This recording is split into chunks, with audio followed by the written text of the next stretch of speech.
என் அன்பு குழந்தையே, காலையிலிருந்தே இந்த முருகன் உன்னோடு பேச வேண்டும் என்று காத்து கொண்டிருக்கின்றேன். உன்னுடைய மிக முக்கியமான பிரச்சனைக்கு தீர்வினை கொண்டு வந்திருக்கின்றேன். என் தங்கமே, யாருக்கும் சொல்லாமல் நீ மட்டும் தனிமையில் கேட்க வேண்டிய பதிவு இது. ஏனென்றால் முருகன் யாருக்கும் சொல்லாமல் தான் மட்டும்தான் தனிமையில் கேட்க வேண்டும் என்று சொல்கிறார் என்கின்ற சந்தேகம் உனக்குள் வந்ததல்லவா?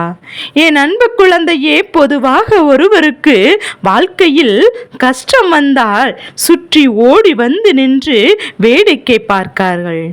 அதே நேரத்தில் ஒரு சந்தோஷம் வந்து விட்டது என்றால் அதை பார்த்து பொறாமைப்படுகின்றார்கள். இவர்களுக்கு எப்படி நடந்தது என்று உன் மீது கண் திருஷ்டியை இவர்கள் போட்டுவிட்டார்கள்.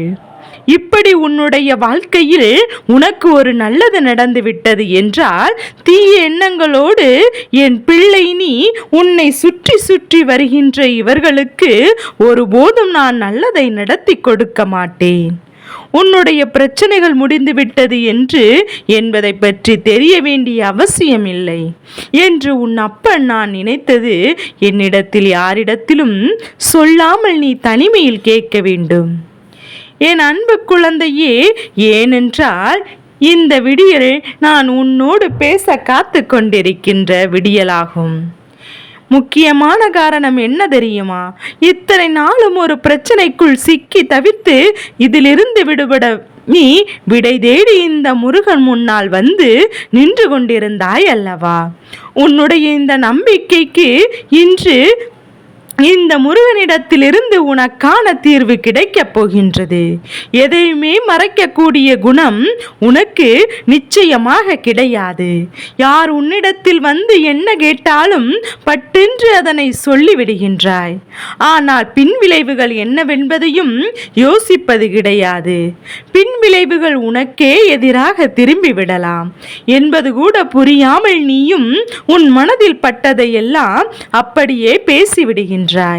இது ஒரு வகையில் சரி என்று சொன்னாலும் ஒரு வகையில் இது சரியான காரியம் கிடையாது. ஏன் தெரியுமா? மனதில் பட்டதையெல்லாம் பேசுவதற்கு ஒரு இடம் உண்டு. எந்த இடத்தில் எதை பேச வேண்டும், எப்படி நடந்து கொள்ள வேண்டும் என்பதில் உனக்கு முழுமையான கவனம் வேண்டும்.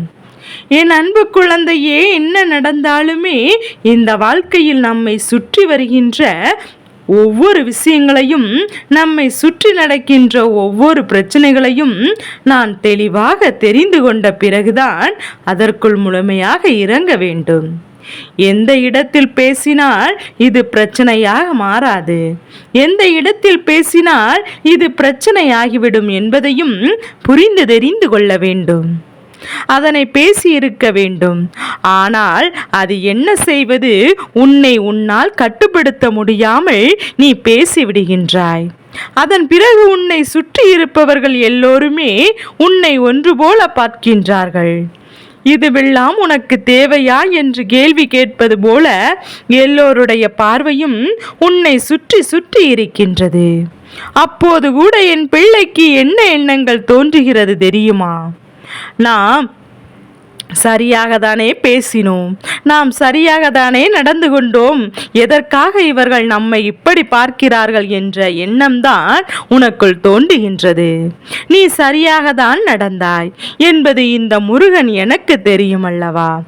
ஆனால் உன்னை சுற்றி சுற்றி இருப்பவர்களுக்கெல்லாம் எதனால் இது தவறாக தோன்றுகிறது தெரியுமா? நீ பேசிய இடம் சரியான இடமில்லை என்பதனால் மட்டும்தான் உன்னை போல அவர்களுக்கும் பேச வேண்டும் என்று ஆசை எல்லோர் மனதிலும் இந்த ஒரு ஏக்கம் இறக்க செய்கிறது. எல்லோரும் நினைத்து விட்டால் அது மிகப்பெரிய பிரச்சனையாக உருவாகிவிடும் என்பதனால்தான் அவர்கள் அமைதி காத்து நிற்கிறார்கள். பேசுவதற்கு இது சரியான இடமில்லை என்பதை உணர்ந்து அவர்கள் அமைதியாக நிற்கும் போது சற்றென்று அதை பேசிவிடுவது நல்லதல்ல. அதனால்தான் உனக்கு என்ன சொல்கிறேன் தெரியுமா? இனி எந்த ஒரு விஷயத்தை யாருக்கு எடுத்து சொல்ல நினைத்தாலும் அதற்கு சரியான இடத்தை எதிர்நோக்கி காத்து கொண்டிரு. உனக்கு இதை பேசுவதற்கு ஒரு நேரம் வரும்.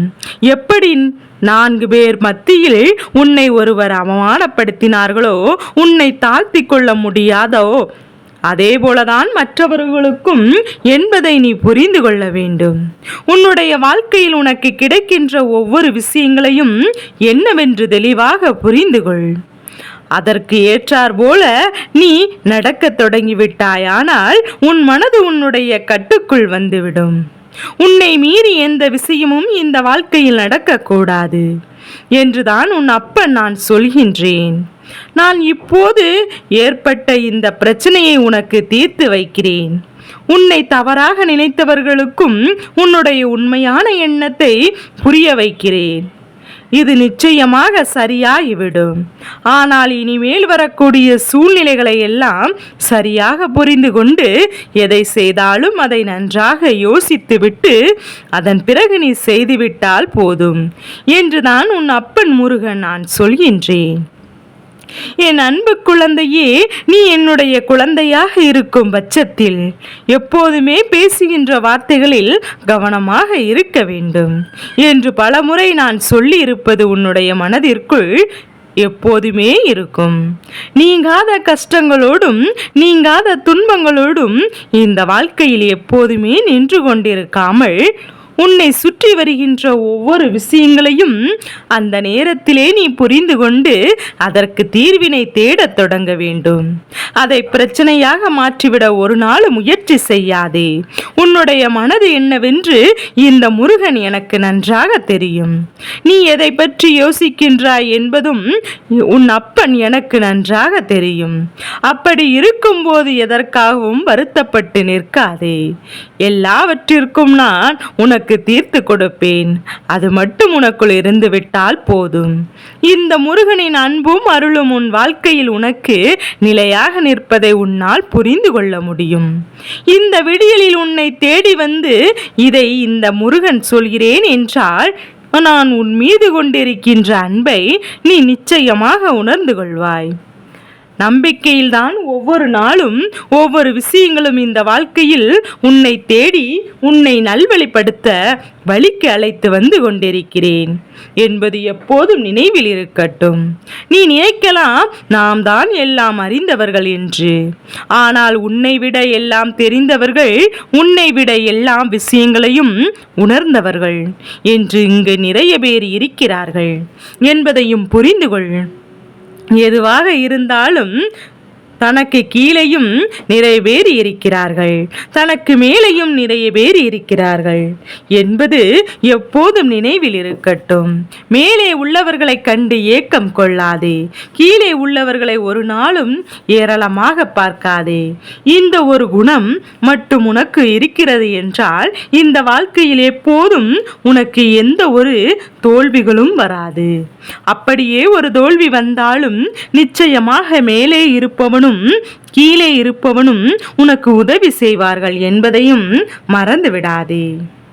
என் தங்க பிள்ளையே, எல்லோருடைய எண்ணங்களுமே வாழ்க்கையில் தெளிவடைந்து விட்டால் இங்கு பிரச்சனைகள் என்ற ஒன்று இருக்காது.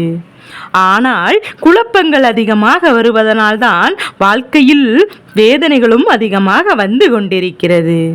இந்த முருகன் என்னுடைய அருளால் இனி உனக்கு நல்லது நடக்கும் என்பதை அப்பன் உனக்கு தெளிவாக சொல்கின்றேன். கந்தனின் அன்பு உன் வாழ்க்கையை நீ கேட்ட அத்தனை நன்மைகளையும் உன்னிடத்தில் கொண்டு வந்து கொடுக்கும். எதிர்பாராத நல்ல திருப்பங்களையும் உன் வசமாக்கி தரும். எல்லாவற்றையும் கடந்துவிட்ட ஒரு சூழ்நிலை நிச்சயமாக உனக்கு உருவாக்கி கொடுக்கும் என்பதை மறந்து விடாதே. இனியாவது இந்த அப்பன் சொல் பேச்சு கேட்டு என் பிள்ளை எப்போதும் பேசுகின்ற செயலில் கவனமாக இருக்க வேண்டும். உன்னை ஆட்டி படைத்த பிரச்சனைகள் ஒவ்வொன்றும் தானாகவே உன்னை விட்டு விலகிவிடும். இந்த சூட்சுமத்தை இந்த சூட்சுமத்தை நீ புரிந்து கொண்டால் இனி யாராலும் உன் வாழ்க்கையில் இருக்கின்ற எந்த ஒரு விஷயங்களை பற்றியும் உன்னிடத்தில் தெரிந்து கொள்ள முடியாது. தேவையில்லாத பேசுவதையும் தேவையில்லாத விஷயங்களில் தலையிடுவதும் உனக்கு பிரச்சனையாக இருந்து வந்திருக்காது. இனிமேலாவது இதை கவனத்தில் கொண்டு உனக்கான சந்தோஷத்தை பெற்றிட நீ முழு முயற்சியோடு எல்லா விஷயங்களையும் இங்கு இறங்கு. நிச்சயமாக நான் இருப்பேன். உன்னோடு நான் எப்போதும் துணையாக இருந்து கொண்டேதான் இருப்பேன். வேல்வேல் முருகா, வெற்றிவேல் முருகா. என் அன்பு பிள்ளைக்கு இந்த முருகனின் ஆசீர்வாதங்கள் எப்போதும் இருக்கும்.